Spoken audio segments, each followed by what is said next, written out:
Suzanne Spaak gave her life to save hundreds of Jewish children in Nazi-occupied Paris. She set up an underground network to keep them in hiding and joined an intelligence-gathering organization to fight German oppression. And yet she undertook this incredible task of organizing a network of people to rescue Jewish children from Auschwitz. Paris, 1942. The city once celebrated for its charm and beauty had turned into a place of fear and suspicion. The cafes that once buzzed with lively debates were now muted, their patrons casting wary glances at one another. The cobbled streets that used to echo with music and laughter now reverberated with the harsh rhythm of German boots. Every street corner was a potential trap, and for the Jewish community of Paris, every day was lived under the suffocating blanket of terror. At every turn, Jewish families faced new decrees and restrictions. Curfews, yellow stars, and identity checks became a way of life. Entire families disappeared overnight, homes were abandoned, and the silence that followed was more haunting than the shouts of the soldiers. For those who knew Paris as a beacon of culture and liberty, the transformation was unbearable to witness. But in the midst of this despair, there were those who chose to defy. One of these individuals was Suzanne Spaak, a figure who seemed to embody the contrasting worlds of privilege and resistance. Born into a wealthy Belgian banking family and married to a prominent playwright, Claude Spaak, Suzanne had lived a life filled with luxury, art, and high society gatherings. Her portrait, painted by the surrealist master René Magritte, symbolized a life of elegance and influence, but appearances can be deceiving. Beneath the facade of a Parisian socialite was a woman who burned with a sense of justice that could not be extinguished. Suzanne, a devoted mother of 2 young children, felt the war's cruelty creep closer every day. The transformation in Paris, once her beloved second home, became unbearable.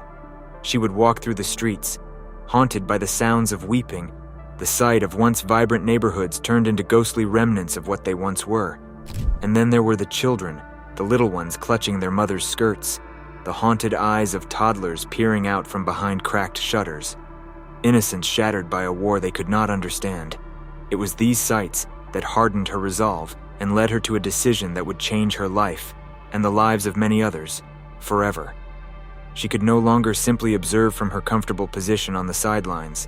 No amount of wealth or privilege could absolve her of responsibility. These were children, mothers, families, and she too was a mother. She would fight for them, because to do nothing was unthinkable. When Suzanne first approached the National Movement Against Racism, MNCR, in 1942, she wasn't taken seriously. To the resistance members, she seemed out of place, a wealthy socialite in furs and pearls, offering to help. They looked at her polished nails and tailored dresses, and then at each other, suppressing smiles of disbelief.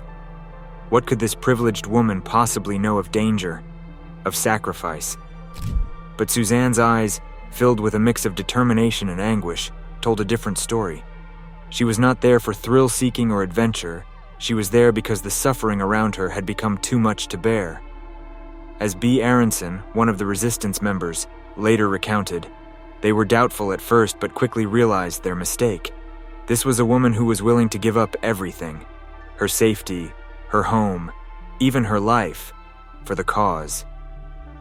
"Tell me what to do," she had said simply, her voice steady, unflinching, "so I'll know I am serving in the struggle against the Third Reich." The room fell silent. This was no casual volunteer, no thrill-seeker looking for an outlet in troubled times. Suzanne Spaak had made her choice, and it was irrevocable. At first, her assignments were mundane, delivering messages, typing leaflets, providing food to those in hiding. But it wasn't enough. With each mission, each act of defiance, Suzanne felt herself drawn deeper into the shadows. She wanted to do more, to confront the evil head-on, to make a real difference. Her devotion to the cause was absolute, and she never flinched, no matter the danger. Gradually, she gained the trust of the resistance members.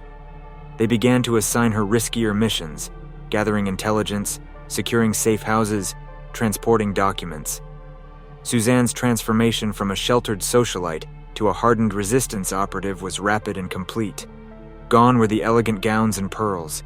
In their place were practical clothes, sturdy shoes, and a cold fire in her eyes. But Suzanne's deepest calling, the mission that would define her and ultimately seal her fate, was not about military victories or sabotage. It was about the children. The news spread like wildfire. Jewish children in Paris were being rounded up. The Germans had decided to expedite their deportations, starting with the most vulnerable. Entire families were torn apart. Parents were sent to work camps, while children, innocent, bewildered, were shoved onto trains bound for destinations no one dared name. The fear and confusion in the eyes of these little ones broke Suzanne's heart. She thought of her own children. Lucy, with her bright laughter and endless questions, and little Louis with his mischievous grin. How could anyone do this to children? How could the world stand by and allow it? The thought consumed her, driving her to action. It was then that she made contact with the Red Orchestra, a network of resistance fighters operating across Europe. They were a dangerous, high-profile group, known for their intelligence gathering and their daring operations. And Suzanne, with her connections and her wealth, was exactly what they needed. The operation they planned was monumental. They would smuggle over 160 Jewish children out of Paris and scatter them across the French countryside to safety. Suzanne threw herself into the task, using her high social standing to arrange false documents and secure ration cards. She worked tirelessly, knocking on the doors of priests, doctors, and teachers, anyone who might be convinced to shelter a child, to protect a life that the Germans deemed worthless. Every time she secured a new hiding place, every time a sympathetic soul agreed to take in a child, Suzanne felt a surge of hope. It was dangerous work, deception layered upon deception. But for the first time since the occupation began, Suzanne felt truly alive.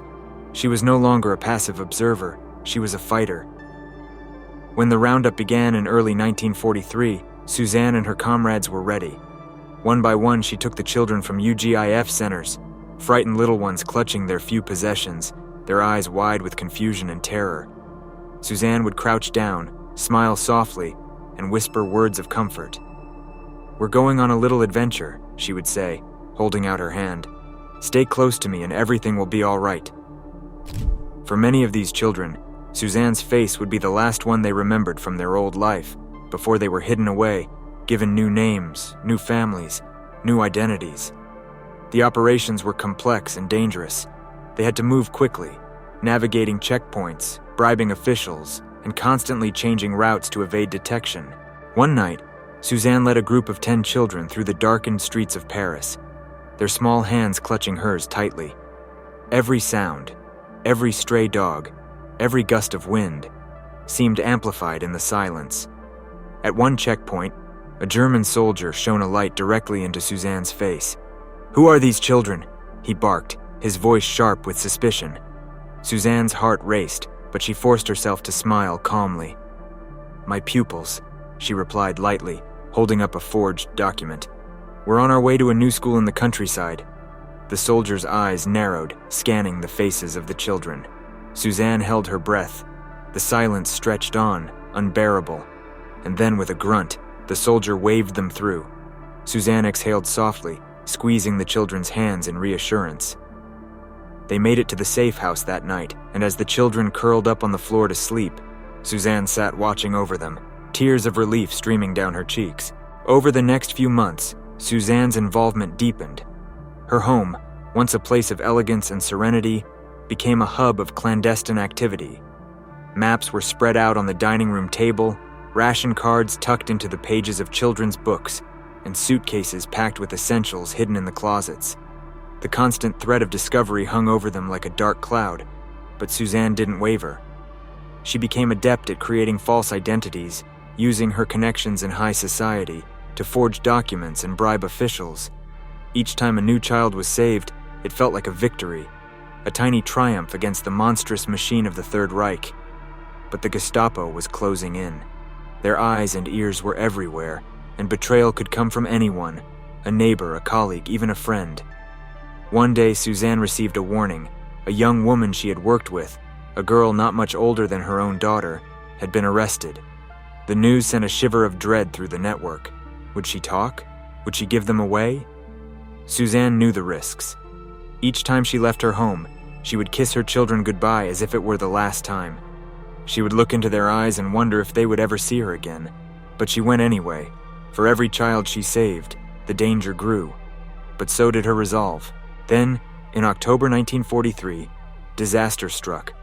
The Gestapo had been monitoring her for weeks, watching her movements, tracking her contacts. In the early hours of the morning, they stormed her family's apartment. Lucy and Louis were asleep when the soldiers burst in, shouting and tearing through their home. Suzanne's husband, Claude, tried to intervene, but he was pushed aside brutally. "Take the children," Suzanne whispered desperately to him. "Keep them safe."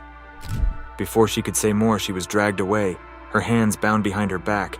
As she was shoved into the waiting truck, she caught a final glimpse of her children's terrified faces peeking out from behind the door. The image would haunt her for the rest of her life. Suzanne was taken to Frayne prison, a brutal facility south of Paris known for its horrific conditions and torture chambers. There, she was beaten, starved, and interrogated relentlessly. But Suzanne never broke. Not a single name, not a single location passed her lips. In the filth and isolation of her cell, Suzanne's only solace was the thought of those children, now safe and hidden because of her.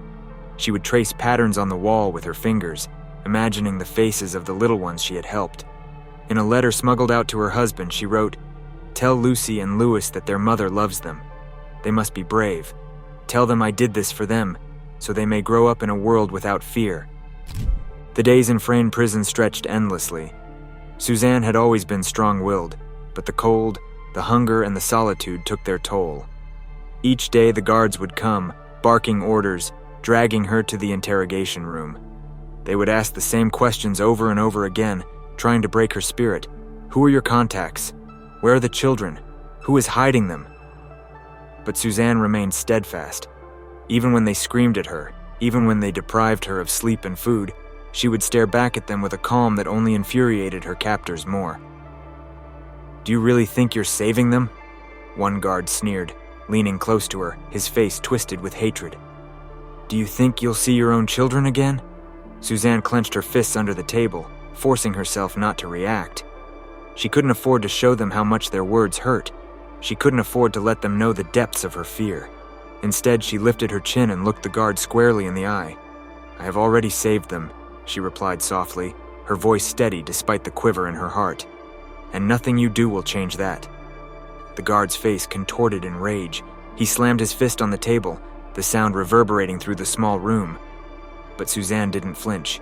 After all, what more could they take from her? She had already given everything, her home, her safety, her life.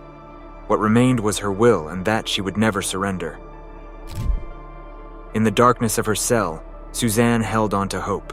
She had heard whispers through the walls. The Allies were advancing. Normandy had been invaded, and the Germans were beginning to lose their grip on France. Liberation was coming. Maybe, just maybe, she would see her children again. As the summer of 1944 turned to August, the tension in the prison became palpable. There was a frantic urgency among the guards, a barely contained panic.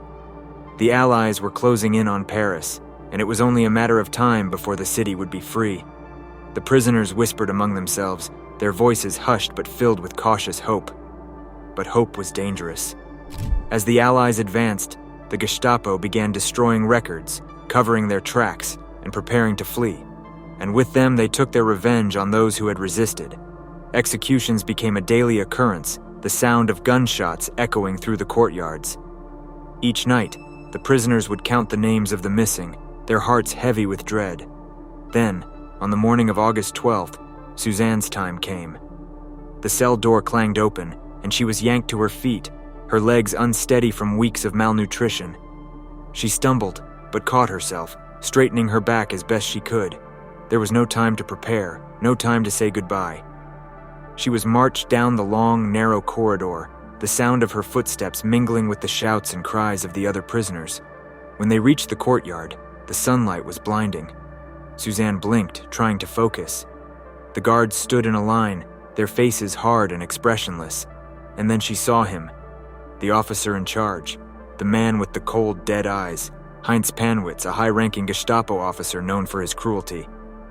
"On your knees," he barked. Suzanne hesitated only a moment.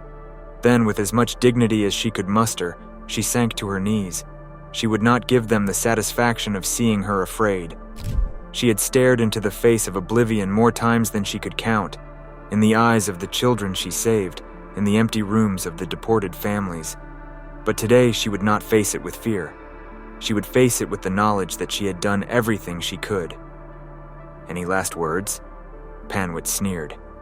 Suzanne closed her eyes for a moment, thinking of Lucy and Louis. She thought of the children she had saved, scattered across the countryside, safe and hidden.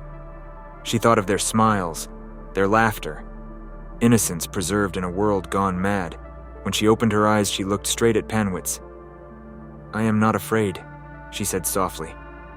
The shot rang out, shattering the silence. Suzanne Spaak, mother, wife, resistance fighter, fell forward into the dirt. She was only 39 years old. 13 days later, Paris was liberated. Allied forces marched triumphantly into the city, greeted by jubilant crowds waving flags and throwing flowers. The streets of Paris, once shrouded in fear, were filled with the sounds of victory, cheers, music, and the pealing of church bells. The city of light had been reclaimed, but for those who had fought in the shadows, there was little time for celebration. The members of Suzanne's network, those who had managed to survive, began the heartbreaking task of piecing together the fates of their comrades. Many of them had been captured, tortured, and executed, but their sacrifice had not been in vain. The children Suzanne had risked everything for, were safe. All 160 of them, hidden in convents, farmhouses, and the homes of strangers, they had survived the war.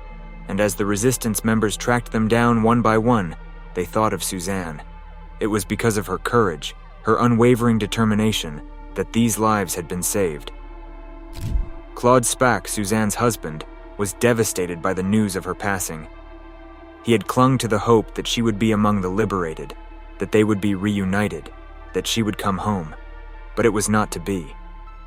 He returned to Belgium with their children, Lucy and Louis, who had been sheltered by relatives throughout the war. Lucy was 16, Louis only 12. They struggled to comprehend the loss of their mother, the mother who had sacrificed everything for others. It would take years for them to fully grasp the magnitude of her courage, to understand that their mother had been a hero, not just to them, but to the world. In the decades that followed, Suzanne Spaak's story was slowly pieced together. Survivors spoke of her bravery, of the way she had moved through the city with quiet determination, risking her lifetime and again for the children she called her little ones. They remembered her gentle smile, her soothing voice, the way she would hold their hands and promise that everything would be all right. In 1985, Yad Vashem honored Suzanne Spaak as righteous among the nations, a recognition given to non-Jews who risked their lives to save Jews during the Holocaust. It was a bittersweet tribute. Suzanne had not lived to see the world recognize her bravery. She had not lived to see the children she saved grow up, to witness the generation she had made possible. But her legacy endures. Today, Suzanne's story is taught in schools across France and Belgium. Her name is inscribed in memorials, and her life is celebrated as an example of what it means to be truly courageous. She was not a soldier or a politician. She did not lead armies or make speeches. She was a mother who loved fiercely, who believed that every child deserved a chance to live. For Lucy and Louis, their mother's story became both a source of pride and pain. They grew up knowing that they were the children of a hero, but also knowing that this heroism had cost them the chance to grow up with her by their side. But they carried her memory with them, passing on her story to their own children, ensuring that Suzanne Spaak's light would never be extinguished. And so, Suzanne's legacy lives on. She stands as a testament to the power of love and the strength of the human spirit. She is a reminder that even in the darkest times, one person's courage can make a difference. Her story is not just about the past, it is a call to action for the present and the future. It is a reminder that we all have a choice, to stand by in silence, or to stand up and fight for what is right. Suzanne chose the latter, and because of her, 160 children lived. May her courage inspire us all to be better, to be braver, and to never ever turn away from those in need.